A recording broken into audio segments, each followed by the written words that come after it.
Now we are going to discuss about the limitations of PESEL analysis. Now we discussed about the PESEL analysis. PESEL analysis is mainly used to do what? Used to analyze each and every environmental factors within the general environment, and thereby we try to understand the opportunities and threats associated with each and every factor. අපි දැන් මේ හැම factor එකකින්ම ඇති වෙන්න පුළුවන් අවස්ථා තර්ජන හඳුනා ගන්න ඕන තමයි බිස්නස් වලදී. එතකොට ඕක තමයි ස්පෙෂල් ඇනලිසිස් එකේදී වෙන්නේ. Now we are going to discuss about the limitations regarding this special analysis. The first one is the external environment is very dynamic. මොකක්ද තමයි dynamic කියන්නේ? External environment is very dynamic. What is the meaning of dynamic? In Sinhala we call it gatika. අහලා නැත්නම් ගතිකයි කියලා කියන්නේ නිරන්තරයෙන් වෙනස් වෙන සුළුයි. So the external environment is very dynamic. Whenever we are performing this kind of an analysis, it will become outdated very soon. අපි දැන් external environment එකේ මෙහෙම analysis එකක් කරනවා. ඒ කරලා අනිත් පැත්ත බලද්දි සමහර විට external environment එක මොනවා වෙන්න පුළුවන්ද? වෙනස් වෙන්න පුළුවන්. It is changing rapidly. එතකොට අපිට සිද්ධ වෙනවා මොනවා කරන්නද? හැම වෙලේම මේ අපි කරන analysis එක update කර ඉන්න. It is not practical. Therefore, that is one of the limitation of PESEL analysis. The second one is it is somewhat time consuming. දැන් අපි කතා කරපු විදිහට තමයි බාහිර පරිසරය නිරන්තරයෙන් වෙනස් වේගෙන යනකොට ඒ වෙනස් වීමුත් අපි හැම වෙලේම මේ හැම සාධකයක් තුළම සැලකිල්ලට ගන්න ඕනේ. එතකොට එහෙම සැලකිල්ලට අරගෙන අපි මේ ඇනලිසිස් එක අප්ඩේට් කරන්න අපිට ලොකු කාලයක් ලොකු effort එකක් දාන්න වෙනවා. That is one of the limitation. Okay. On the other hand, the PESEL analysis give us a list of factors, a comprehensive list of factors that will affect the organization. අපි මේ analysis එක කරාට පස්සේ ළමයි final outcome එක තමයි මොකක්ද? දැන් මෙතනදී අපි theoretically කතා කරේ. Here we didn't discuss these factors with regard to a particular organization. We discuss in general.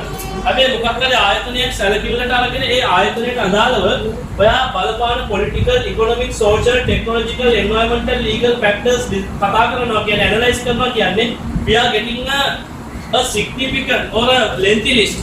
දිග ලයිස්තුවක් හම්බ වෙන්නේ.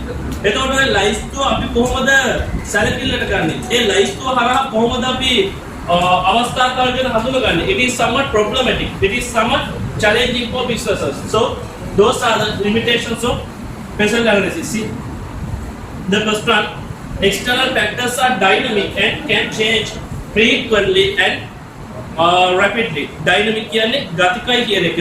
ගතික කියන එකේ අදහස තමයි නිරන්තරයෙන් වෙනස් වෙනවා කියන එක. නිරන්තරයෙන් වෙනස් වෙනවා. So change frequently. ඉතා ඉහළ frequency එකකින්. ඒ කියන්නේ ඉතා ඉහළ වාර ගණනකින් සහ ශීඝ්‍රයෙන් මේ external factors වෙනස් වෙනවා. The second point, if an organization keeps updating its best analysis to reflect the changes in the external environment, this means the analysis will become a time-consuming and costly activity. දැන් බාහිර පරිසරයේ නිරන්තරයෙන් වෙනස් වෙන වාරයක් ගන්න අපි කරන ඇනලිසිස් එක යාවත් කාලින කරන්න වෙනවා. ඒක කරනවා කියන්නේ තමයි එක පැත්තකින් ඒක ලොකු කාලයක් වැය වෙන ක්‍රියාවක්. අනිත් පැත්තෙන් ගත්තාම මොකද්ද? අනිත් පැත්තෙන් ගත්තාම ලොකු පිරිවැයක් වැය වෙන ක්‍රියාවක්. That is the second limitation. The third one, often the output from PESEL analysis become a little more than a list of environmental factors that can affect an organization or a project. මේකේ final output එක කියලා ඉන්න තමයි ලොකු list එකක්. එතකොට ලොකු list එක කොහොමද පාවිච්චි කරන්නේ? ඔය ලොකු list එකකින් එන factors සාධක හරහා කොහොමද අවස්ථා සහ තර්ජන හඳුනගන්නේ? අන්න ඒවා පිළිබඳව මේ analysis එකේ guidance එකක් නේ. අන්න ඒක මේක හරහා අපි දකින limitation එකක්. The next one, there is no guarantee that the organization will identify all the environmental factors that could affect it. ව්‍යාපාර සංවිධානයකට බලපාන සියලුම පරිසර සාධක හඳුනා ගනී කියලා කිසිම සහතිකයක් නැහැ. This is just a framework. මේක සාමාන්‍ය නිකන් අපිට දෙන පොඩි framework එකක්. එතකොට දැන් example එකක් විදියට just assume you are being appointed to perform a PESEL analysis for SBS. SBS එකට PESEL analysis එකක් කරන්න ඔයාලට බාර දෙනවා. ඔයා political factors ගත්තාම මේ SBS එකට බලපාන හැම political factor එකක්ම ඔයා consider කරයිද? ඒ කියන්නේ ඔයා නෙමෙයි කවුරු කරන්නේ consider කරයි කියලා සහතිකයක් කියනවා. There is a probability that we will miss some of the important factors. Some of the important factors. The next one, on a related point,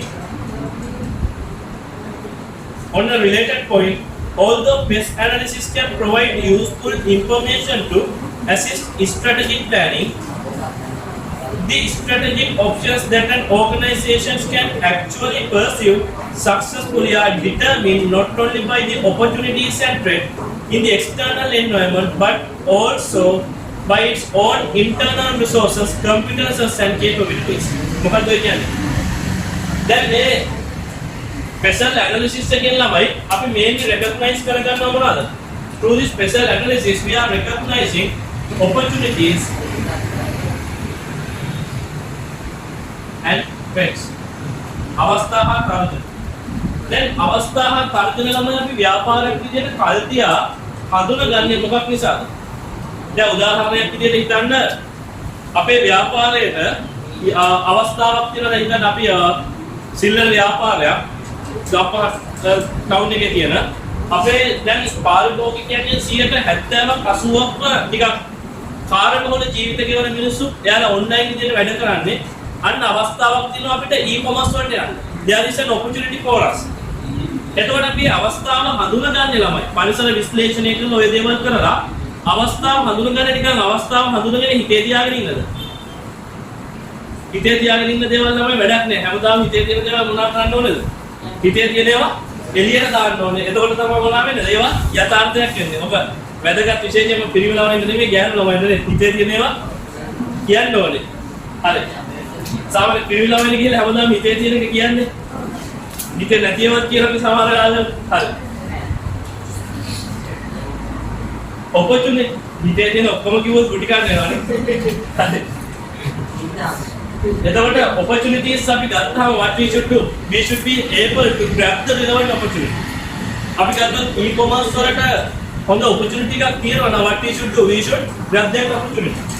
එතකොට මෙතනදී අපි අවස්ථා විතරක් දැකලා හරියන්නේ නැහැ. e-commerce වලට opportunity එකක් තියෙනවා කියන්නේ අපේ ආයතනයේ අභ්‍යන්තරයේ අපිට ශක්තියෙන් තියෙන්න ඕනේ e-commerce platform එකක් launch කරන්න. e-commerce platform එකක developers ලා අපිට ඉන්න ඕනේ. ඒක මේන්ටේන් කරන්න පුළුවන් කට්ටිය ඉන්න ඕනේ. e-commerce marketing පුළුවන් වෙයි ඉන්න ඕනේ. අන්න ඒක තමයි final point එක කියන්නේ. මේකෙන් අපි opportunities හඳුනාගත්තට වැඩක් නැහැ. ඒ opportunities වලට ප්‍රතිචාර දක්වන්න අපිට අභ්‍යන්තර ශක්තියතාවය internal capabilities තියෙන්න ඕනේ. අන්න ඒක තමයි final point එකකින් කියන්නේ. On a related point, although PES analysis can provide useful information to assist strategic planning, උපාය මාර්ගික සැලසුම්කරණය සඳහා තොරතුරු සපයන්න පුළුවන් වුණාට the strategic options that an organization can actually pursue successfully are determined. සංවිධානයකට ක්‍රියාත්මක කරන්න පුළුවන් උපාය මාර්ගික විකල්ප තීරණය වෙන්නේ හුදෙක්ම අවස්ථා හා තර්ජන මත පමණක් නෙමෙයි මොනවා මතද? සංවිධානය සතු අභ්‍යන්තර internal resources කියන්නේ අභ්‍යන්තර සම්පත්, competences කියන්නේ නිපුණතාවයන් and capabilities ශක්තියතාවයන් හැකියාව. එතකොට මෙතනදී special analysis එක කරලා වැඩක් නෑ. We have to match the result of the special analysis with our internal resources, with our internal capabilities. That is the final point. Right. So these are the limitations of special analysis. Now we have there is a sentence after that. An organization begin to recognize the limitations of special analysis. Have started to look at other possible ways of understanding their environment. ඒ කියන්නේ මොකක්ද? දැන් මේ special analysis එකේ තියෙන limitations නිසා සමහර වෙලාවල් වලට ව්‍යාපාර පරිසරය ගැන අවබෝධ කරගන්න වෙන methods ගැන අවධානය යොමු කරනවා. Apart from special analysis we can use scenario planning, Delphi method, visioning. මොකක්ද මේක scenario planning කියන්නේ? Scenario planning කියන්නේ මොකක්ද? Scenario planning. සිද්ධි සැලසුම් කරනවා. දැන් ඔය හිතේ මවාගන්නේ සමහර වෙලාවල් වලට තමයි මේ හීනමාලික අන්නේ වගේ කියන්නේ Under the scenario planning, we are forecasting about the future. අපි හිතන අනාගතයේ මෙන්න මේ දේවල් වුණොත් අපේ ව්‍යාපාරයට මොන වගේ බලපෑමක් වෙයිද? අන්න ඒ වගේ දෙයක් තමයි scenario planning වලදී වෙන්නේ. The next one, Delphi method. Visioning is also like that. Delphi method කියන්නේ මොකක්ද? ඔකට සිංහලෙන් කියන්නේ තමයි Delphi තමයි කියන්නේ වෙන වචනයක්. I can't remember. Delphi method syllabus එකේ single syllabus එකේ තිබෙන Delphi method ක්‍රමය කියලා. Delphi method එකේදී වෙන්නේ තමයි අපි panel එකක් මොනවා හරි විෂයක් ගැන අපිට හිතන්න අනාගතය ගැන දැනගන්න ඕනේ. අපි ඒක සම්බන්ධ panel එකක් discussion එකකට ගේනවා. හිතන්න කිසියම් විෂයක් පිළිබඳ ප්‍රාමාණික දැනුමක් තියෙන පුද්ගලයෝ ප්‍රශ්නයක් එක තැනකට ගෙනාවහම ඒ පස් දෙනා යම් කාරණාවක් පිළිබඳව දරන්නේ එකම මතයද? දැන් උදාහරණයක් විදිහට ලංකාවේ සමාජ සංස්කෘතිය ලංකාව සහ ලෝකයේ සමාජ සංස්කෘතිය පිළිබඳ ප්‍රාමාණික දැනුම තියෙන පස් දෙනෙක් කියලා අපි අහනවා living together කියන concept එක හරියනවද නැද්ද කියලා. ඔය පස් දෙනාම එකම මතයක් කරයිද? යුරෝපීය අදහස් තියනයි කියන්නේ ඕක ප්‍රශ්නයක් නෑ කියලා. ලංකාව ගැන අදහස් ගන්නයි කියන්නේ නෑ නෑ එහෙම වෙන්න බෑ කියලා. ලංකාවේ ඉතිහාසය ගැන අදහස් තියෙන සමහර ටිකේ අතීතයේ එහෙම තමයි උනේ සුද්දවිල් ඔය පොළව ලස්සන කරන්න පටන් ගත්ත අපේ මිනිස්සු ඒ කාලේ living together තමයි කරේ කියලා. හරිද? එතකොට දැන් අපි මොකක් හරි මාතෘකාවක් සම්බන්ධයෙන් ඒක ගැන ප්‍රාමාණික දැනුමක් කියන මිනිස්සු ටිකක් එක තැනකට ගෙනල්ලා එයාලගේ අදහස් දක්වන්න දෙනවා. එතකොට මොකද වෙන්නේ? වාද කරනවා, විවාද කරනවා, ගහ ගන්නවා, මරා ගන්නවා. අවසානයේ අපිට වඩා හොඳ ප්‍රතිඵලයක් යම් කාරණාවක් පිළිබඳව එළියට ගන්න පුළුවන්. අන්න පරිසර විශ්ලේෂණය සම්බන්ධයෙන් we can perform this kind of Delphi method analysis. We can perform this kind of Delphi method analysis. Okay. So this is all about the special analysis. The next one we are going to discuss is triggers. Triggers. මොකක්ද ළමයි triggers කියන්නේ? සිංහලෙන් කියන උත්ප්‍රේරකය. Triggers. සිංහලෙන් මොකක්ද කියන උත්ප්‍රේරකය කියන්නේ? Triggers.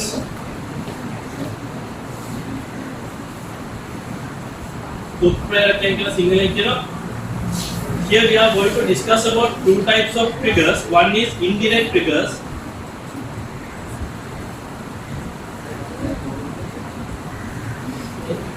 The next one is direct triggers. Right. What is the meaning of a trigger? මොකක්ද ළමයි trigger එකක් කියලා කියන්නේ? උත්ප්‍රේරකය. මොකක්ද උත්ප්‍රේරකය කියන්නේ ළමයි? අපි සරල භාෂාවෙන් ගත්තොත් අපිට යම් ආකාරයකට කටයුතු කරන්න ලැබෙන උත්තේජනයක් වගේ දෙයක්. දැන් උදාහරණයක් විදිහට ගන්න පන්තියේ පිරිමි ළමයෙක් ඉන්නවා. ඌ වැඩි පන්තියෙන් යන්න කැමැත්තක් නැහැ. හැබැයි ටික දවසක් වෙයි එහෙම මෙහෙන් ඉඳලා හිටලා පන්තියේ දකින්නවා ඊගා හිතේන කෙල්ලෙක් ඉන්නවා. එදා ඉඳන් මේ කොල්ලා මොකද කරන්නේ? උදේ 8:00ට පටන් ගන්න පන්තියේ උදේ 7ට ඇවිල්ලා බලන් ඉන්නවා. හවස 5න් පස්සේ මූ කැමති නැහැ පහට පන්ති වල කරනට අර මං අහනවානේ පන්ති අපි එන තව පැය භාගයක් කරමුද කිව්වා මේ ළමයා හිතේ කිව්වා හා සර් හා ඇයි මට අර ඉදිරිය බලාගෙන ඉන්න පුළුවන්. මෙච්චර කාලයක් පන්තිය පේන්න බැරුව හිටපු එක ට්‍රිගර් උනේ මොකක්ින්ද ළමයි? උත්ප්‍රේරණයට ලකුණේ මොනවා නිසාද? එහෙම ඉන්නවද තමයි කවුරුත් නෑනේ. So trigger is like that. අපි trigger කියන්නේ it's like a stimulation to act in a specific manner. එහෙම කොළ තියනවද ළමයි? හොඳයි. හරි. එකක් තියාගෙන ඉන්න එපා ළමයි. එක තුනම තියාගන්න හදිස්සියේ එකම දවසේ දෙතුන් දෙනෙක් හම්බුනොත් එහෙම පන්තියේ එක්කෙනෙක්ට දෙනවා, බස් එකේදී තව එක්කෙනෙක්ට දෙනවා, ගමේ යන ටිකටත් තව එක්කෙනෙක් හම්බුනේ ඒක නිසා අඩුම තරමේ කොළ තුනක්වත් තියාගෙන ඉන්න. හරි. අපි යෝග මේ දැන් අර ටිකක් දැන් අපේ යුගයට වඩා වඩා ඇඩ්වාන්ස් නේ. ඒකෙන්ද දැන් හොඳයි අර නිකම්ම කොලේක ලියනකොට පොඩි අර බිස්නස් කාඩ් එකක් වගේම ගහගත්තා. නම ලියලා ඇඩ්‍රස් එක ලියලා ඊමේල් එකයි ඊට පස්සේ WhatsApp එකේ දාලා කෙලින්ම ඕනනම් ඒක දාන්න පුළුවන් for invitation of love හරි මොකක් හරි එකක් කියලා දාලා දැන් ටිකක් අර අලුත් නවීන යුගයට ගැලපෙන්න වල වෙනස් වෙන්න ඕනේ. හරි. triggers. එතකොට දැන් මෙතනදී අපි දැන් අහගමු. trigger කියන කතා කරන්නේ තමයි මේන්නේ මොකද්ද? ව්‍යාපාර වලට තමගේ ව්‍යාපාර ක්‍රියාවලිය වෙනස් කරන්න කියන යම් ආකාරයේ උත්තේජකයක්. So here we are discussing about two types of triggers. One is indirect triggers and the other one is direct triggers. හොඳයි. බලන්න ටියුන් එක. In order to respond effectively to opportunities and threats, the organization may need to make changes to an important sentence එක make changes to its current products, markets or processes. That means businesses have to make changes to its current product, current market, current processes. So these changes are driven by some of the factors, especially through the environmental analysis. Through the environmental analysis, we are doing what?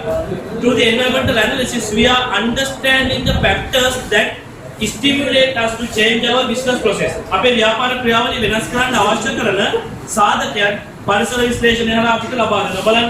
In this way, the environment can act as a trigger for change in the organization.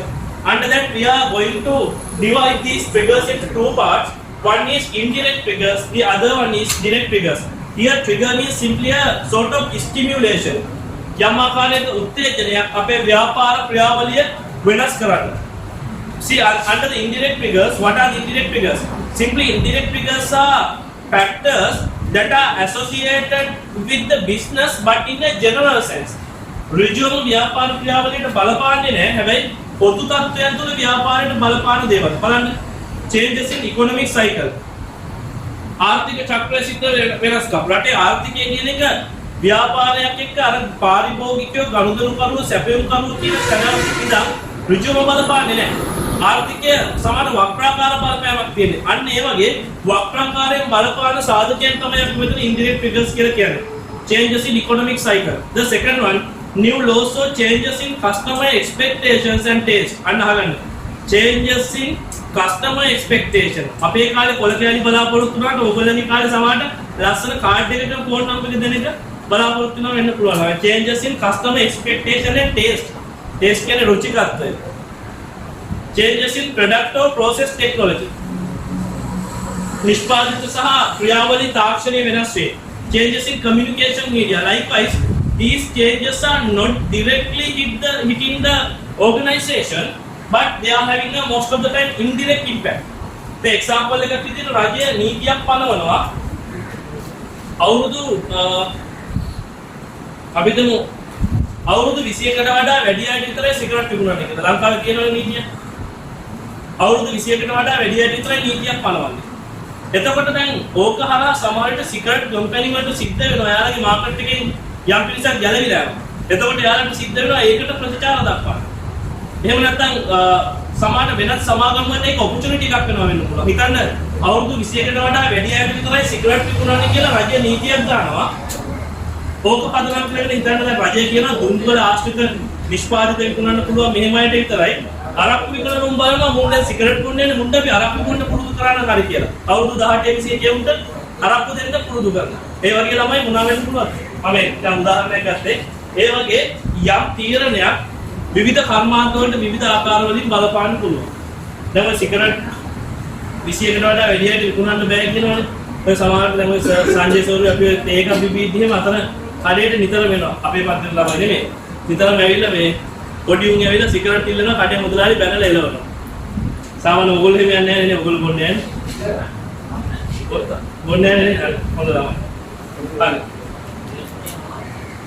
ආහින කවල දන්නේ නැහැ ළමයි හරියට.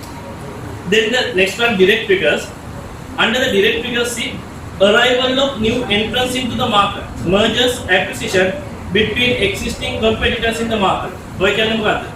වෙළඳ පොළට අලුත් තරගකරුවන්ගේ පැමිණීම. වෙළඳ පොළට අලුතෙන් තරගකරුවෙක් එනකොට තමයි ව්‍යාපාරයකට තමන් කටයුතු කර හිටපු ආකාරයටම කටයුතු කරන්න පුළුවන්. The best example sometimes back after the Celtel, the most dominant player in the market was Dialog. ඔයාලට මතක නැතුව ඇති සමහරවිට ඔය Celtel තමයි මාකට් එකේ තිබි පස්සේ මාකට් එකේ එක කාලයක් ඩොමිනන්ට්ම ප්ලේයර් වුණේ කවුද? Dialog. Dialog ලගේ ඒ කාලේ ළමයි cost එක prices very high. their prices are very high. ඒ කාලේ අපි කියන incoming call වලට charge කරනවා. ඒ කියන්නේ අපි call කරාම කැපෙනවා අපිට call එකක් ආවම කැපෙනවා. ඔයගොල්ලෝ ඒ කාලේ ඉඳලා නැති වෙන්නේ.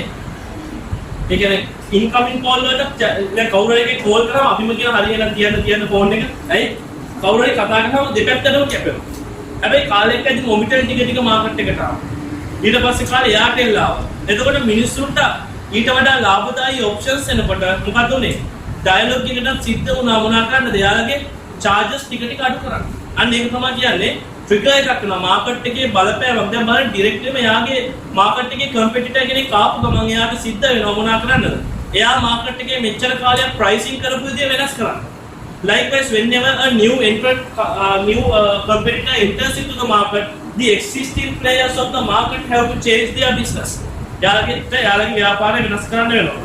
The second one, changes in the level or intensity of competition.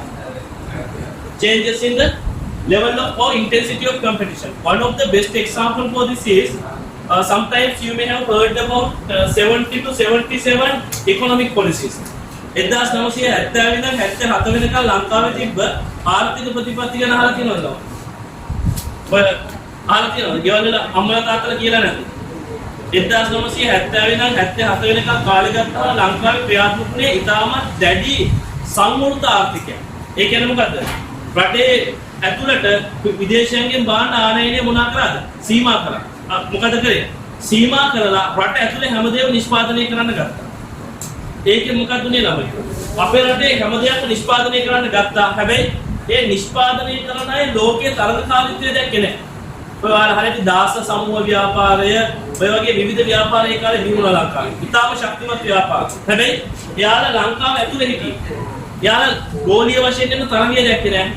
77 රජයන් වෙනස් වෙලා අලුතෙන් පත්වෙච්ච රජය ආර්ථිකය විවෘත කරා. ඒ කියන්නේ විදේශ තරඟකරුවන්ට ආර්ථිකයට එන්න අවස්ථාව දුන්නා. බහුතරයක් දේශීය තරඟකරුවන්ට අර විදේශ තරඟකාරීත්වයට මුහුණ දෙන්න තරම් ශක්තියක් තිබෙන්නේ නැහැ. අර නිදේ ඉන්න ගෙම්බු වගේ අවුරුදු 7ක් තිස්සේ ආලා ලංකාවේ ඉකොනොමි එක ඇතුලේ විතරයි මොනා කරලා තිබ්බේ. වැඩ කරලා තිබ්බේ. එතකොට ගෝලීය තරඟකාරීත්වයේදීකට බේස් කරන්න තරම් ශක්තියක් නැහැ. අන්න ඒ වගේ දේවල් තමයි තරඟකාරීත්වය වෙනස් වෙනකොට තමයි ව්‍යාපාරවලට සිද්ධ වෙනවා කටයුතු කරන විදිය වෙනස් කරන්නේ. The next one, changes in the supply chain or distribution network. අපේ සැපයුම් දාමේ හෝ බෙදා හැරීමේ ජාලය තුල සිද්ධ වෙන වෙනස්කම්. දැන් උදාහරණයක් විදිහට මෙච්චර කාලයක් වාලේ ගන්න අපි ලංකාවට භාණ්ඩ ගෙනාවේ ලංකාවේ ඉන්න දැන් just assume there is a company in China XY. This is a Chinese company. Our business is AB. We are in Sri Lanka. Chinese company එකෙන් අපි භාණ්ඩ directly ගත්තේ නැහැ මෙච්චර කාලයක්. කවුරු හරි agent කෙනෙක් හරහා ගත්තා. හැබැයි දැන් ඔය e-procurement වගේ දේවල් නිසා we have the opportunity to have a direct contact with the Chinese supplier. So කොලේගානේ පාරමයි. So what we are doing, we have to do, we can directly purchase from the what? Chinese supplier. එතකොට ඒ වගේ තමයි අපේ සැපයුම් දාමය තුළ තියෙන වෙනස්කම් නිසා අපේ වර්තමාන ව්‍යාපාර ක්‍රියාවලිය වෙනස් කරන්න අපිට අවකාශය තියෙනවා. අන්න ඒක තමයි indirect triggers කියන්නේ. එතකොට ට්‍රිගර් එකක් කියන්නේ දැනට අපි ව්‍යාපාර කරන විදිය වෙනස් කරන්න තියෙන යම් ආකාරයක පෙළඹවීම. ඒ පෙළඹවීම ඇති කරන්නේ පරිසර සාධක වලින්. ඒ පරිසර සාධක කොටස් දෙකකට කඩා ගන්නවා වක්‍ර උත්ප්‍රේරකයන් indirect triggers සහ ඍජු උත්ප්‍රේරකයන් direct triggers කියලා. එතකොට direct කියන්නේ ඍජුවම අපේ පාරිභෝගිකයෝ ගනුදෙනු කරුවෝ සැපයුම් කරුවෝ මේ වගේ ඍජුවම අපේ කර්මාන්තය තුලින් ඇති වෙන පරිසර සාධක හරහා ඇති උත්ප්‍රේරණයන්. Indirect trigger කියන්නේ සාමාන්‍ය අපි කතා කරපු අර පොදු පරිසරයේ general environment එක හරහා ඇති වෙන පරිසර සාධක තුලින් පැනනගින උත්ප්‍රේරකයන්. So those are the triggers that we need to understand. So having discussed that, then we have to move to the next part, which is the trends in business trends. Now we are going to discuss about business trends. Trends के अंदर मैं प्रवणता हिनांग अपनी सापेक्षा करने अन्य व्यापार प्रवणता है. One of the most important business trend is globalization. In Sinhala we call this ගෝලීයකරණය. අද ව්‍යාපාර ලෝකයේ තියෙන ප්‍රධානතම පෙළේ ව්‍යාපාර ප්‍රවණතාවය තමයි ළමයි මොකද්ද? ගෝලීයකරණය. ගෝලීයකරණය නිසා ව්‍යාපාර වලට අවස්ථාවක්ද තියෙන තර්ජනයක්. අවස්ථාව. තර්ජන. අවස්ථාවද තර්ජන. දෙකක් තියෙනවා. දෙකම තියෙනවා. හරි. කොහොමද? දැන් ගෝලීයකරණය නිසා ගත්තාම දැන් මෙහෙම වෙන්න පුළුවන් නේ. ගෝලීයකරණය නිසා ඔයාලට අවස්ථාවක් තියෙනවා මොනවා කරන්නද? පිටරට ඉන්න සුද්ධියකුවත් බැඳ ගන්න. ගෝලීයකරණය. හැබැයි ඒක තමයි අවස්ථාව. ඒක කියන තර්ජනය තමයි පිටරට සුද්ධන්ට ලංකාවේ ඉන්න කෙල්ලන්ට ඇල්ම බැල්ම දාන්න අවස්ථාව තියෙනවා. sorry ඒකින්ද ඒක ඔයාලට තර්ජනය. අන්න ඒ වගේ තමයි ව්‍යාපාර වලට තමයි. ව්‍යාපාර වලට දැන් ගෑනුවන්ට තේකනවා තමයි මොකද්ද? පිටරට නාගි සුද්දෙක්ව අල්ලගන්න පුළුවන් ගෝලීකරණය හරහා. එතකොට IELTS කරන්න ඕනේ, අරව කරන්න ඕනේ, මේවා කරන්න ඕනේ මොකද්ද කරන්නේ? නාගි සුද්දෙක්ව බැඳගෙන යන්න පුළුවන්. හැබැයි ඒක තමයි අවස්ථාව. තර්ජනය කියන්නේ ලංකාවේ අහිංසක කොල්ලෙක් කසාද බැඳ ගන්න ඕනොත් එහෙම ඒක ලේසි නෑ හේතුව දැන් අහිංසක කොල්ලන්ට ටෝක් කරන්න පුළුවන් පිටරටින් සුද්ධියෝ. ඒකින්ද තර්ජන අවස්ථා දෙකම තියෙනවා. හරි. So under the globalization the same thing happens to the business as well. In businesses also we can go to the global market. Due to the globalization we don't want to refine only to the local market. දේශීය වෙළඳ පොළ විතරක් සීමා වෙන්න ඕනේ. We can go for the global market. On the other hand global players are coming to the Sri Lankan market.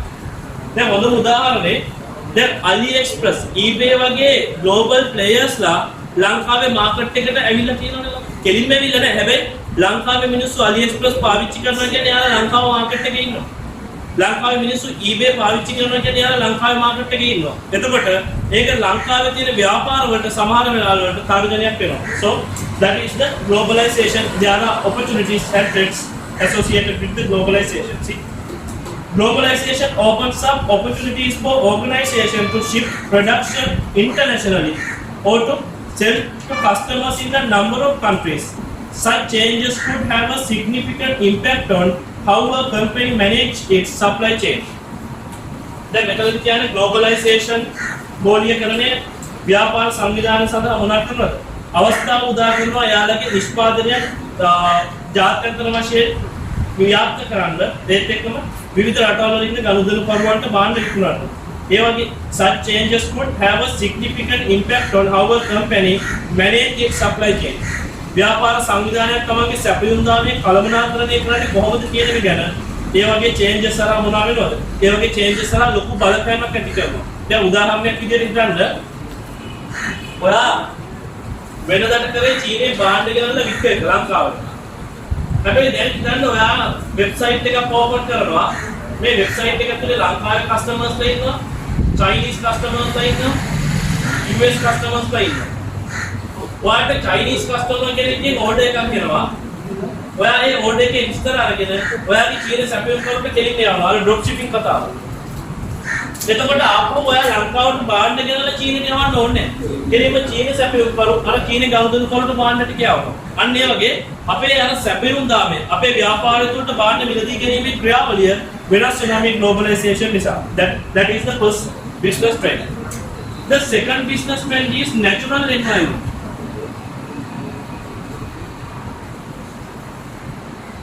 ස්වභාවික පරිසරය.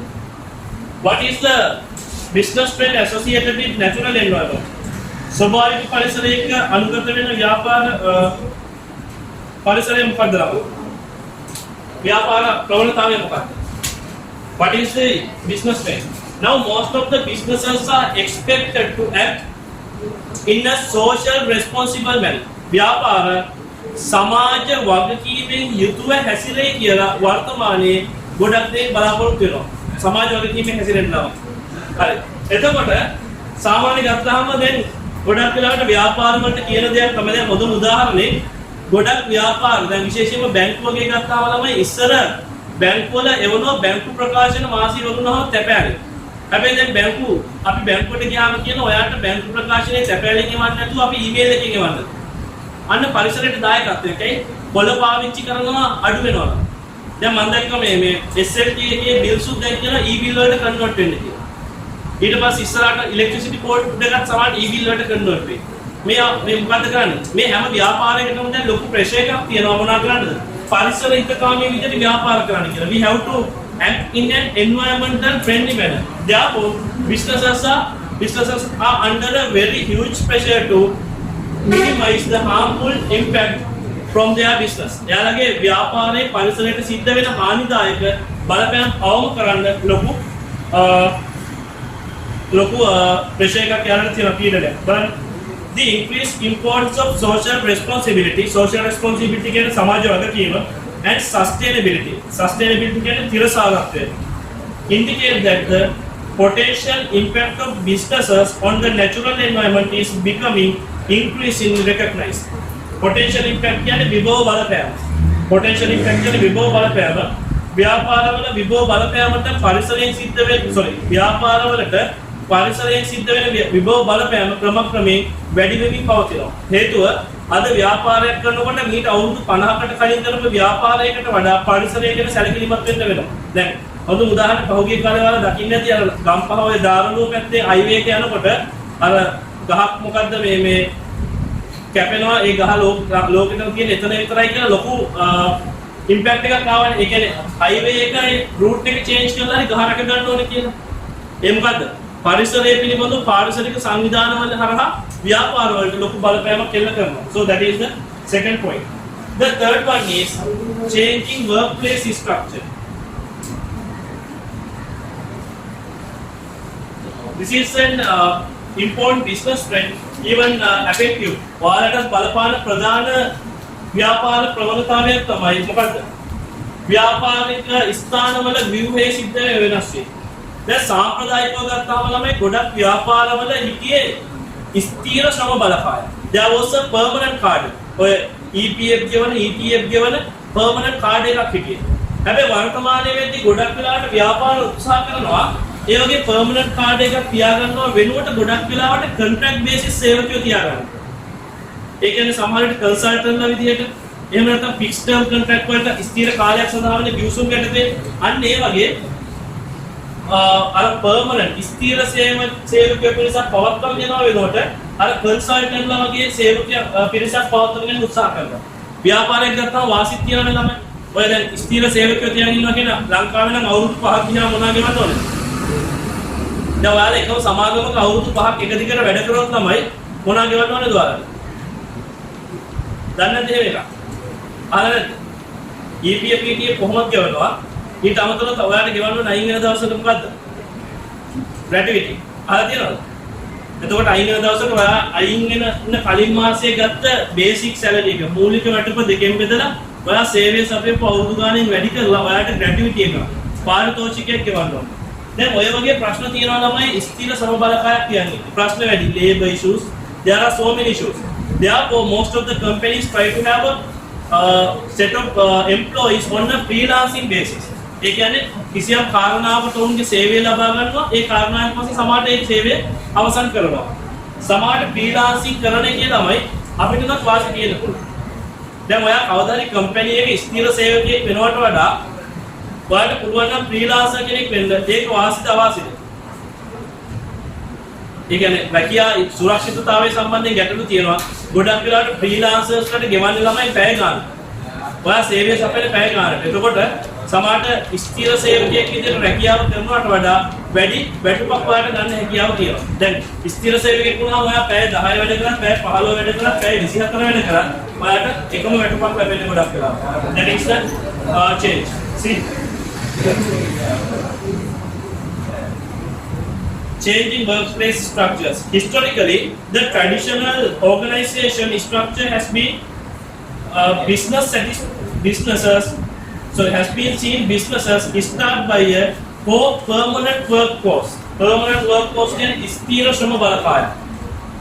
However, this model is changed into one where an increasing number of organizations are using a mix of core and peripheral workforces. Peripheral කියන්නේ තමයි පරාර්ථ ශ්‍රම බලකාය. Peripheral කියන්නේ පරාර්ථ කියන එක. ඒ කියන්නේ අර freelancing basis එකේ එහෙම consultant විදියට තියාගන්න එක. And outsourcing their labor requirement for certain services. Some organizations are outsourcing their labor requirement. For example, we need an accountant. Instead of hiring an accountant, what we are doing? We are outsourcing the accounting function to a third-party organization. අපි accountant කෙනෙක් බඳව ගන්නවා වෙනකොට වෙන සමාගමකට outsource කරනවා. අපේ accounting service එක outsource කරනවා. Likewise, these are the changes in the organization structure. Right. The next one is the advanced communication technology.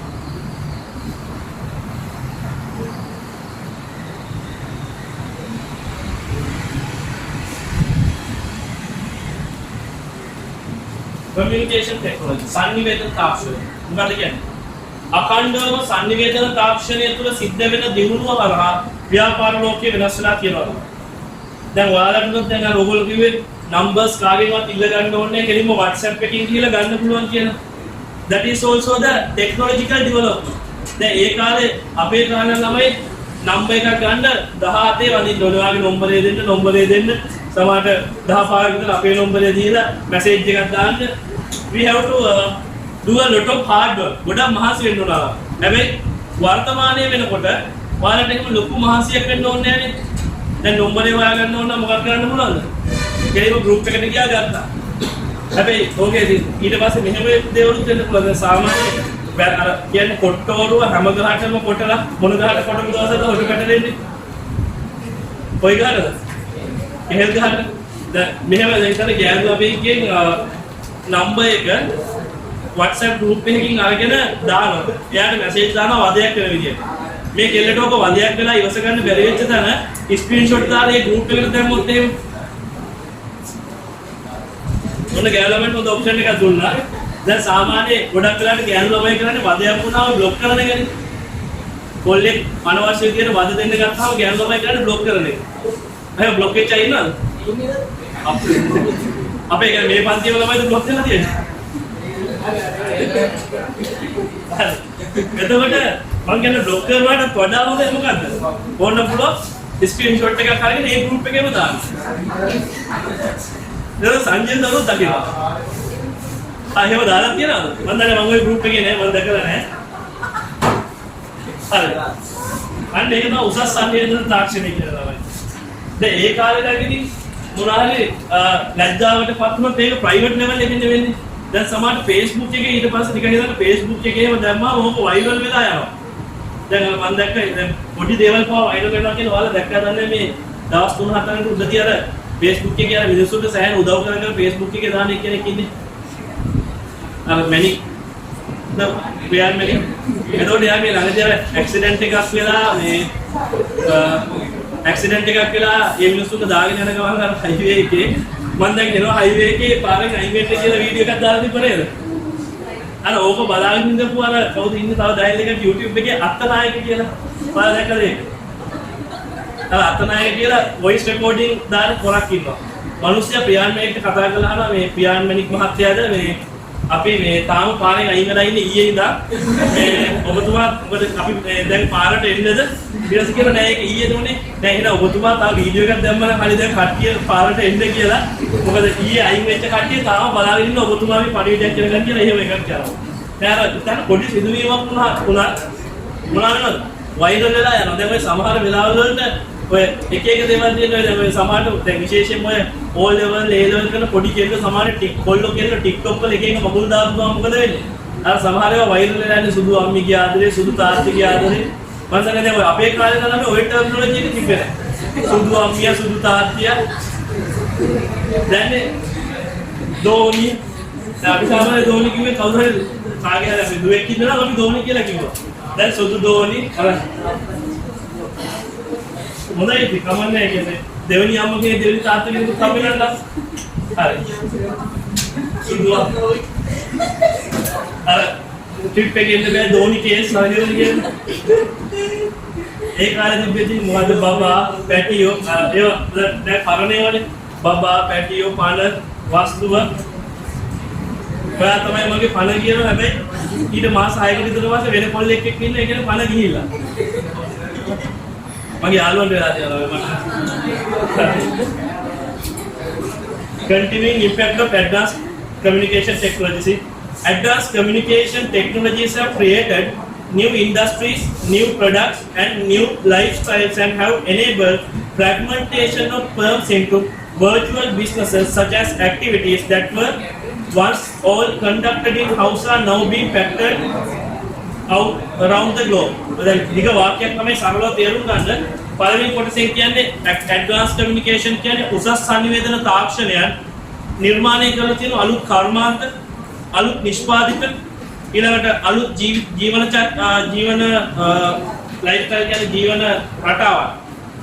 මේ ජීවන රටාවන් ඒ වගේ අලුත් තාක්ෂණ නිර්මාණය වෙලා තියෙනවා. And have enabled the fragmentation of firms into virtual business. ගොඩක් විසිරලා තියෙන ව්‍යාපාර virtual business වලට පත් වෙන්න අවකාශය සලසලා තියෙනවා. දැන් වර්තමානයේ වෙනකොට සමහර විට එක තැනක භෞතිකව සිද්ධ වෙච්ච දේවල් අද ලෝකයේ පුරා virtual විදිහට සිද්ධ වෙනවා. අන්න ඒක තමයි impact of communication technology කියන්නේ. දැන් මම ඒකනේ කිව්වේ තමයි දැන් ඔයාලට දැන් අපේ කාලේ නම් කෙල්ලෙක් හොයා ගන්නවා නම් හරි කොල්ලෙක් හොයා ගන්නවා නම් හරි තමයි අපිට ආසන්න එක්ක පන්තියක්දී හම්බ වෙයි. නැත්නම් ඉස්කෝලේ මික්ස් ස්කූල් එකක නම් ඒකෙදී හම්බ වෙයි. ඒ අවකාශයෙන් එළියට තමයි කොහෙවත් යන්නේ. දැන් ගම්පහ ඉස්කෝලේ වල කොල්ල ටික ගත්තොත් බහුතරයක් යාළු වෙනවා ඉස්කෝල තුනක් විතර තියෙනවානේ. ඔය තුනෙන් එකක් එක තමයි.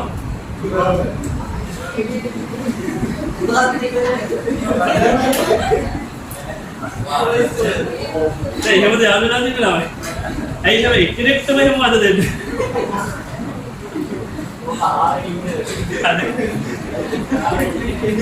සාමාන්‍ය තොරට ඒ දවස්වල වෙන්නේ දැන් ගම්පහ බාලිකා පාසල් 3ක් විතර තියෙනවානේ. 3ක් නේ. 3ක් තියෙන ප්‍රධාන ඒවා 3ක් තියෙනවානේ. එතකොට ප්‍රධාන තුනේ ඒ වගේ අයිතිකාරයෝ වගේ ඉන්නේ ගම්පහ තියෙන ප්‍රධානම බාලිකා පාසල්. මාත් ඒක තමයි. එතකොට එහෙම තමයි ඉන්නේ තමයි. මම නම් ඒ කියන්නේ මම ඒ කාලේම තමයි ඕවට නෑ වැඩිය. මම වැඩිපුර අධ්‍යාපනයට අවධානය යොමු කරේ. එතකොට දැන් මොකද වෙලා තියෙන්නේ? දැන් මේ ගම්පහටම සීමා වෙන්න ඕනද? දැන් ඉස්සර වගේ ගම්පහ කෙල්ලන්ගේ ලයින් බල ඉන්න ඕනද? දැන් කවුරුරටත් ඔය ගම්පහ කෙල්ලන්ගේ ලයින් බල ඉන්න ඕනේ ළමයි ගෝලීය වශයෙන් ඔයාලට පුළුවන් කෙල්ල ටෝක් කරන්න. ගෝලීය වශයෙන් කෙල්ල ටෝක් කරන්න පුළුවන්. ඕන චීනේ කොහේ චෑන්චුන් ගාද? ඊට පස්සේ ඉන්දියාවෙන් නම් ඉන්දියාවෙන්, ජපානයෙන් නම් ජපානයෙන්.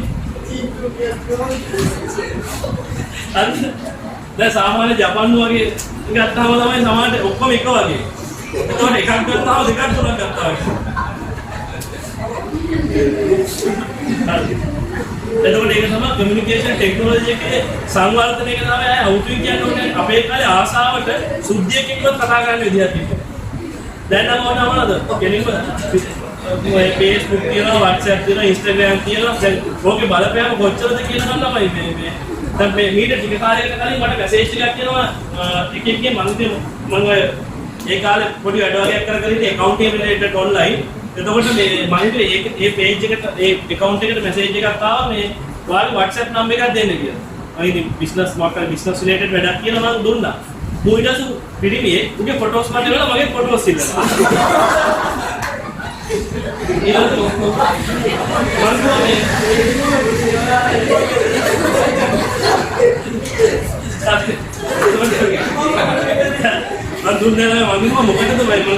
I am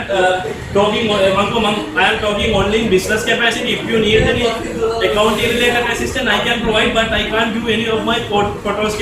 Then I thought you can block right. Who photos da rahe ho na? मैं मामा किया. ठीक है. मैं वो किया. लेकिन माटा बेटा नहीं ना मैं ये वो ना.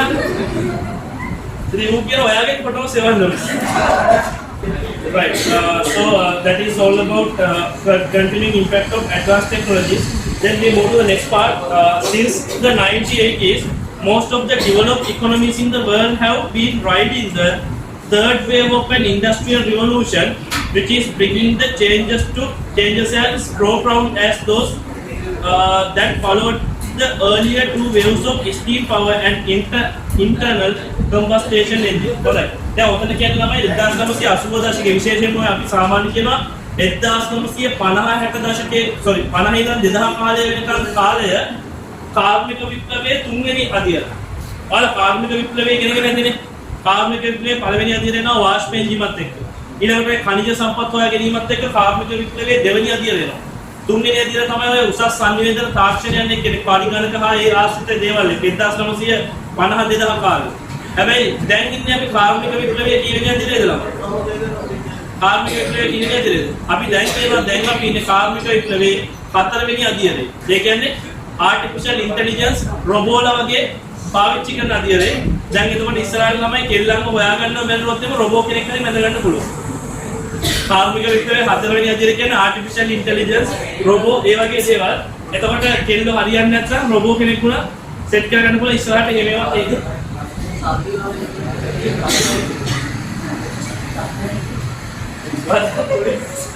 ඒක කස්ටමයිස් කරගන්න පුළුවන් නේද? Correct. So those are the business trends in the business world. Now we are going to discuss about marketplace type functions and features. විද්‍යුත් වෙළඳ පොළවල් වර්ග ඒ වගේ කාර්යයන් සහ විශේෂාංගයන් තමයි අපි සාකච්ඡා කරන්න යන්නේ. Under that we are going to discuss about three things. First one is disintermediation.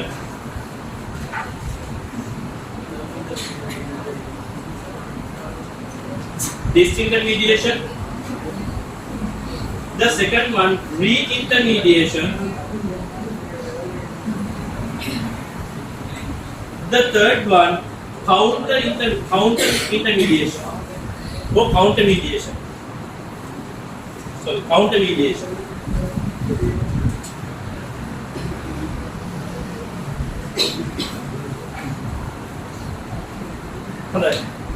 Disintermediation, reintermediation, counter mediation. Intermediation में जिसके लाइन करा intermediation के लिए अदहस करना में अतरमेदी करना. So disintermediation means we are removing the intermediaries from the business process. व्यापार क्रियावली वाली अतरमेदियां निवात करेगा. मैं एक सिंगल एक किया disintermediation के लिए करता अतरमेदियां निवात करेगा.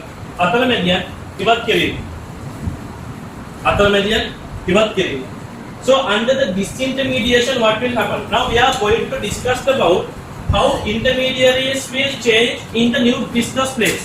අලුත් ව්‍යාපාරය තුළ කොහොමද අතරමැදිකරණය වෙනස් වෙන්නේ කියන එක තමයි සාකච්ඡා කරන්න යන්නේ. Under that we are discussing about three forms. The first one is disintermediation. අතරමැදියන් ඉවත් කිරීම. ඊළඟ එක reintermediation. සිංහලෙන් කියනවා මොකක්ද? සිංහල වචන මතක් වෙන්නේ නැහැ. ප්‍රති අතරමැදික බලන්න සර්ගේ සිංහල සිවුට් එක කියලා ගන්න මට සිංහල වචන මතක නැහැ. Reintermediation and the next one is counter mediation. Okay. So what we are doing under the disintermediation? Under the disintermediation, we are going to remove the intermediaries. අපි ව්‍යාපාර ක්‍රියාවලියක් තුළ ඉන්න අතරමැදියන්ව සම්පූර්ණයෙන්ම ඉවත් කරන්න උත්සාහ කරන එක තමයි disintermediation කියන්නේ. බලන්න. Disintermediation is the removal of intermediaries in a supply chain that formerly linked the company to its customers. Instead of going through the traditional distribution channel with intermediaries such as distributors, wholesalers, brokers or agents, companies may now deal with customers directly via the internet. Simply it is like that. Just as you have you heard about Dell company? Dell කියන computer manufacturer ගැන අහලා තියෙනවද? Dell එකේ තොග යම් දුරකට වෙනවා. So Dell is a company that manufactures computers. Dell කියන්නේ computer manufacturing කරන company එක. එතකොට යාර මෙච්චර කාලයක් කරේ යාර computer manufacture කරනවා ලෝකයේ පුරා ඉන්නේ යාරගේ බෙදා හරින්න කරා නිෂ්පාදනය කරපු පරිකරක බෙදා හැරෙනවා. හැබැයි වර්තමානයේ සමහර අවස්ථාවලදී what they can do, they can have their own website and through this website they can allow the customers to directly place the orders. දැන් මොන යාරට පුළුවන් මොනා කරන්නද? යාරගේ website එක හරහා customers වලට directly order place කරන්න. Order එක අරගෙන customer ට courier කරන product එක. Intermediaries නෝනද? අතරමැදි ඕනද? ඕනේ. අතරමැදියන්ට දෙන කොමිස් එක අතරමැදියන්ගේ ලාභය එක්ක පාරිභෝගිකයට ඒ වාසිය දෙන්න පුළුවන් අඩු මිලකට දීලා නැත්නම් ව්‍යාපාරයේ ලාභ වැඩි කරගන්න පාවිච්චි කරන්න පුළුවන්. That is called disintermediation. Under the disintermediation, we are removing the traditional intermediaries that were previously linked in the supply chain. අපේ සැපියුම් දාණය තුළ කලින් හිටපු අතරමැදියන්ව මොනා කරන්න එකද? අතරමැදියන්ව ඉවත් කරන එක තමයි ළමයි මොකක්ද? Disintermediation එකේ තියෙන්නේ. So disintermediation is the removal of intermediaries in the supply chain that formerly linked a company to its customers. Instead of going through traditional distribution channels with intermediaries such as distributor, wholesaler, broker, agent, companies may now deal with every customer directly via the internet. Now businesses have the opportunity to deal with the customer directly via the internet.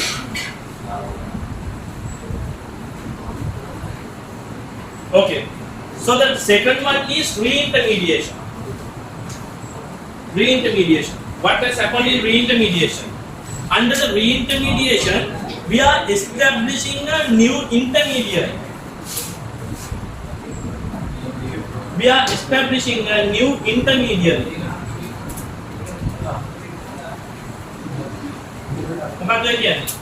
Under the re-intermediation, we are establishing a new intermediary, but this intermediary is not like a traditional intermediary. සාම්ප්‍රදායික වෙන්න තොග වෙලෙන්දෙක් එහෙම නැත්නම් බෙදා හරින්නෙක් වගේ නෙමෙයි අපි නවීන තාක්ෂණයට අනුගත වෙන අලුත් අතරමැදියෙක් බිහි කරන එක. For example amazon.com.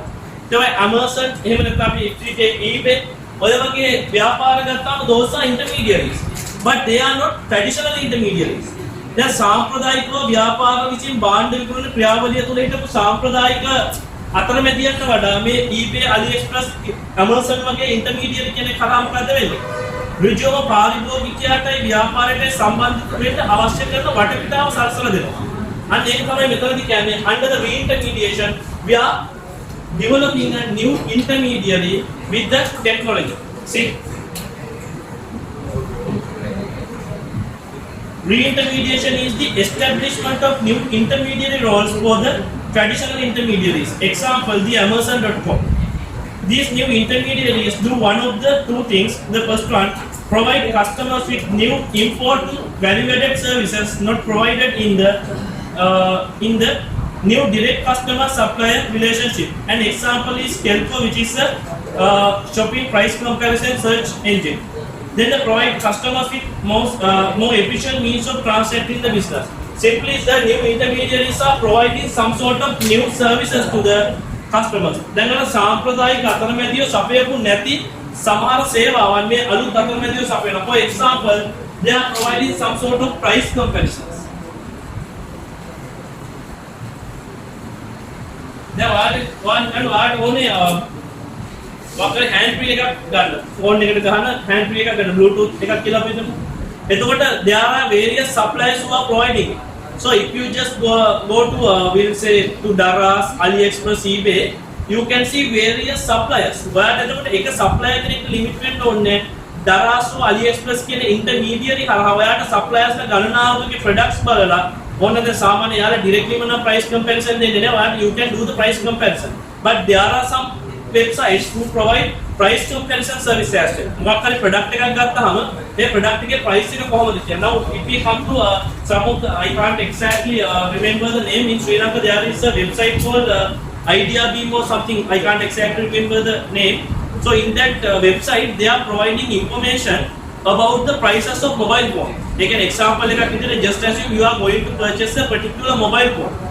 යාලා දෙනවා මෙන්න මේ මොබයිල් ෆෝන් එක මෙන්න මේ shop එකේ මේ ගාන වෙන්නේ, මේ shop එකේ මේ ගාන වෙන්නේ, මේ shop එකේ මේ ගාන වෙන්නේ. So they are providing the customers with the price comparison service. Likewise, those new intermediaries are providing customers with new highly value added services. අර සාම්ප්‍රදායිකව භාණ්ඩය විතරක් සපයන අතරමැදියෙක්ට වඩා මේ අලුත් අතරමැදියෝ අන්තර්ජාලය පදනම් වෙච්ච වෙබ් අඩවි ස්වරූපයෙන් එන අලුත් අතරමැදියෝ පාරිභෝගිකයන්ට අලුත් සේවාවලුත් සපයනවා. උදේට භාණ්ඩයක සේවාව පාරිභෝගිකයන්ට අතර පත් කිරීමට අමතරව මේ මිල සැසඳුම් වගේ සේවාවලුත් සැපයීම් සිද්ධ කරනවා. So that is called re-intermediation.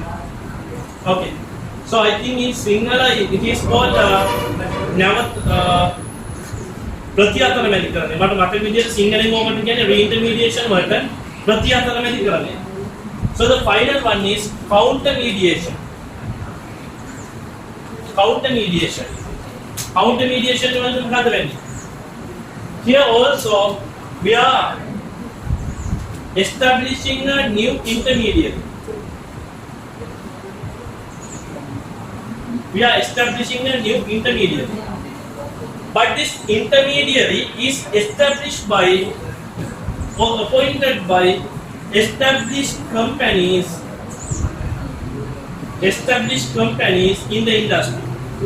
I will take a small example.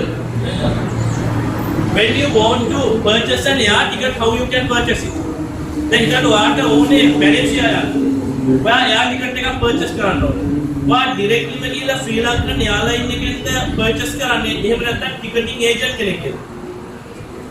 සාමාන්‍ය ticketing agent කෙනෙක්ගෙන් තමයි අපිට purchase කරන්න වෙන්නේ. So most of the airlines are linked with customers through these kind of agents. Those agents are our intermediaries. Now some of the airlines are doing a thing like that. What they are doing, some airlines come together and they are establishing their own intermediaries. Some are I think the name is Opodo. European Airlines 10ක් විතර එකතු වෙලා they are developing a new website called Opodo. It is their intermediary. එතකොට යාළුවගේ ටිකටින් වලට වෙන වෙනම ඒජන්ට්ස් ලාම appoint කරනවා වෙනුවට ස්ථාපිත සමාගම් ගණනාවක් එකතු වෙලා එයාලා වෙනුවෙන් තනි නියෝජිතයෙක්ව අන්තර්ජාලය තුල ස්ථාපිත කරන එක තමයි කවුන්ටර් මීඩියේෂන් වලදී වෙන්නේ. දැන් බලන්න මේ දෙකේ වෙනස. Under the re-intermediation we are developing a new intermediary but not by the suppliers. Suppliers ලා නෙමෙයි මෙතන intermediary හදන්නේ. දැන් Daras, AliExpress, eBay වගේ වෙබ් අඩවි හැදුවෙලාමයි ඒකේ අද බාණ්ඩ විකුණන suppliers ලා නෙමෙයි. But when it comes to the counter mediation, what happened? The intermediary is established or the intermediary is appointed by who? By the companies established in that particular industry. Airline industry එක ගත්තාම airline industry එකේ තියෙන හොඳම සමාගම් ටිකක් එකතු වෙලා they are developing a website called Opodo. So in that Opodo website they are offering their ticket agent service. And ඒක තමයි අපි කියන්නේ counter mediation කියලා. See, counter mediation is the creation of a new intermediary by an established company in order to compete via e-business with established intermediaries. එතකොට counter mediation වලදී අපි මොකද කරන්නේ? Under the counter mediation we are establishing a new intermediary. We are establishing a new intermediary but by a established company in the industry. Okay? එතකොට මේ වෙනස හොඳට තේරුම් ගන්න. Under the disintermediation we are removing the intermediary. අපි disintermediation වලදී intermediary එක අයින් කරනවා. Free intermediation වලදී අපි අලුතෙන් intermediary කෙනෙක් දානවා. එයා technology enable intermediary කෙනෙක්. Example AliExpress, eBay වගේ intermediaries ලා. Counter mediation වලදී වෙන්නේ එතනදී අලුත් intermediary කෙනෙක්ව තම appoint කරන්නේ. හැබැයි මොකද්ද? කර්මාන්තය තුළ දැනටමත් ස්ථාපිත සමාගමක් තමයි ඒ intermediary appoint කරන්නේ. So the example is Opodo.com, established by I think 10 or some airlines in Europe. I can't remember exactly the number of airlines. Airlines keep it එකතු වෙලා Opodo කියලා වෙබ් අඩවියක් ගොඩනගනවා යුරෝපයේ වල ticketing service සපයන. So these can be tested at the examination. I actually forgot to give you one more interesting example for this re-intermediation. මේ re-intermediation වල ළමයි එක example එකක් දෙන්න අමතක වුණා. සාම්ප්‍රදායිකව ළමයි ගෑන් කොල්ලෙකුයි කෙල්ලෙකුයි හොයාගන්න බැරි වුණාම අර ගෙවල් වලින් කතා කරන්නේ කාට කියලාද? කසාදයක්. අර කල් පයින්නකොට කසාද වලින් නැතුව ඉද්දී ගෙදරින් අර කියලානේ දැන් නම් කාලේ හරි අපි කතා කරන්න ඕනේ කාට කියලාද? කපු මහත්තයෙක් කියලා දැන් කියන්න කාලේ හරි කියනවනේ. දැන් කපු මහත්තයත් online වෙලා ඉන්නේ ළමයි. There are online website who provide those matchmaking service. අන්න අලුත් intermediaries ලා දී වෙනවා. දැන් ඒ කියන්නේ ඔයාලට හිතනවා නම් දැන් මම එකක් හොයාගන්න ඕනේ කියලා you can go and register on that kind of matchmaking website. එතකොට මොකද කරන්න පුළුවන්? ඔයාලට පුළුවන් ඔයාලට ගැලපෙන කෙනෙක් ගිහිල්ලා හොයාගන්න re-intermediation. දැන් මංගල කියපු ඉස්සර පත්තරේට තිබ්බේ. Then you can refer to some sort of websites ලා. එතකොට websites තියෙනවා මම දැකලා තියෙනවා දාන්නේ මේ ඊයේකෙත් ඇදින් දාන ඔබගේ අනාගත සහකාරී සොයාගන්න අදම online ව්‍යාපදිංචි වෙන්න එහෙම කියලා. ඒ මොකද්ද? re-intermediation වගේ තමයි. අර සාම්ප්‍රදායිකව හිටපු කපු මහත්තයා කියන intermediary වෙනුවට දැන් මොකද කරන්නේ? online intermediaries දෙනවා. එතකොට ඔක්කොම online වෙන්නලා දැන් බලන්න තාක්ෂණයේ දියුණු වෙනකොට කපුකමත් online වෙලා තියෙනවා. තව කාලයක් ගියම තව මොනවා online වෙද්ද දන්නේ නැහැ. The next one we need to discuss is types of e-market. Types of e-market. දැන් ළමයි සාමාන්‍යයෙන් බලන්න කොච්චර ව්‍යාපාර අදහස් තියෙනවද කියලා කරනවද? දැන් ඔයාලට ඕන පුළුවන් ඉන්නේවා වෙබ්සයිට් එකක් නෙවෙයි Facebook අඳගෙන Facebook page එක තියනවා. yes. online matchmaking කරන. ඒකට ඔයාලට ඉන්නේවා තියෙන්නේ Facebook page එකක් අරගෙන අර මනාලයන්ගේ විස්තරය අරගෙන ගලපලා දෙන්න. කොච්චර පිනක්ද කියලා බලන්න. okay, types of e-market.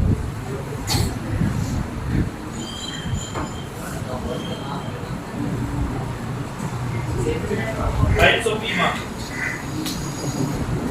So now we are going to discuss about types of e-market. විද්‍යුත් වෙළඳපොළ වර්ග ගැන තමයි අපි සාකච්ඡා කරන්න යන්නේ. Under that the first one is e-tailers. E-tailers. What is the meaning of e-tailers? Simply e-tailers that retailers කියන්නේ කවුද? සිල්ලර වෙළඳුව. එතකොට සිල්ලර වෙළඳුව වගේම එකක් තමයි they are using a website and through the website they are selling goods to the consumers. Through the online website they are selling goods to the consumer. Most of the time the goods have been purchased from some person and sell to the final consumer. See, while starting out as a simply a bookshop on the web, it has added a variety of products and types of services.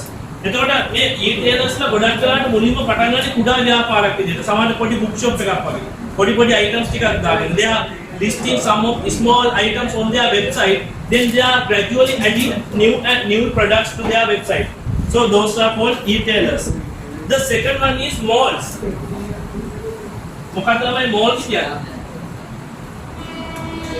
මොකක්ද malls කියන්නේ? සාමාන්‍ය shopping mall එකක් කියන්නේ මොකක්ද?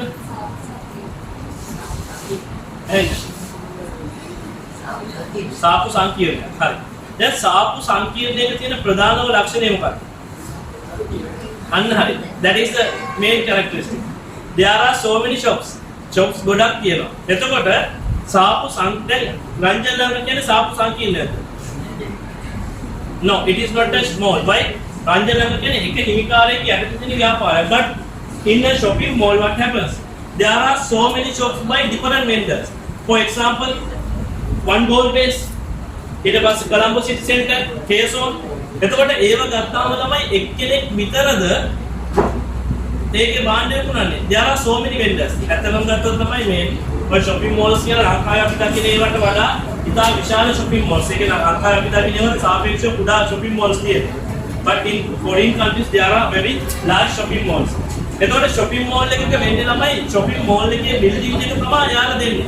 building එක ඇතුළේ විවිධ සැපයුම් කරව භාණ්ඩ සපයනවා. Likewise, in an online shopping mall they are developing the website. Under this website they are allowing various persons to have their own store. එතකොට මේ website එක ඇතුලේ විවිධ සැපයුම් කරවන්න තමන්ගේ online stores පවත්වාගෙන යන අවස්ථාව දෙනවා. One of the example is Shopify.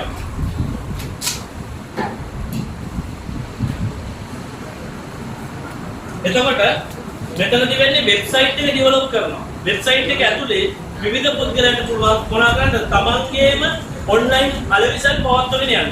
That is called malls. දැන් අර සාමාන්‍ය සිද්ධ වෙන traditional shopping mall එකක කතාවම තමයි shopping mall එකකදී අපි building එකයි ඒ facilities ටික දෙනවා. මෙතනදී අපි website එකයි ඒ facilities ටිකයි දෙනවා. අනිත් ව්‍යාපාරිකයෝ ඇවිල්ලා website එක ඇතුලේ යාලගේ own shops maintain කරනවා. See? Malls are sites that group together different online stores as tenants.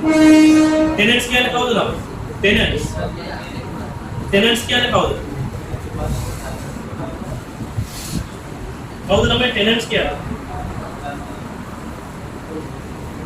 නම මම අහනවා ඔයගොල්ලෝ සාදරව ඉන්න කියන්න බලන්න. කවුද tenants කියන්නේ? කුලියට ඉන්න කට්ටිය. එතකොට මෙතනදි වෙන්නේ අපි වෙබ්සයිට් එක දෙනවා යම් යම් පාර්ශ්වයන්ට කුලියට දෙනවා. Malls provide cyber infrastructure but do not own inventory or sell product directly. එතකොට මේ malls කියන website service එක සපයන අය වෙනත් shop කරන අයට අවශ්‍ය කරන cyber යටිතල පහසුකම දෙනවා. හැබැයි එයාලා භාණ්ඩ විකිණීමක් කරන්නේ නැහැ. එයාලා තොග රඳවා ගැනීමක් කරන්නේ නැහැ. That is the second thing. The third one is auction site. When they see better auction sites. So under the auction site what happened? Under the auction site normally they are facilitating the auction of products. Then eBay එක ඔතන example එකක් විදිහට දීලා තියෙනවා. හැබැයි eBay කියන්නේ purely auction site එකක් නෙවෙයි. In eBay you can have some sort of normal purchasing, but within the eBay there is an option for what? There is an option for conducting auctions. When they see පවත්වන්න අවකාශය සලසනවා. See? Auction sites such as eBay support online auctions.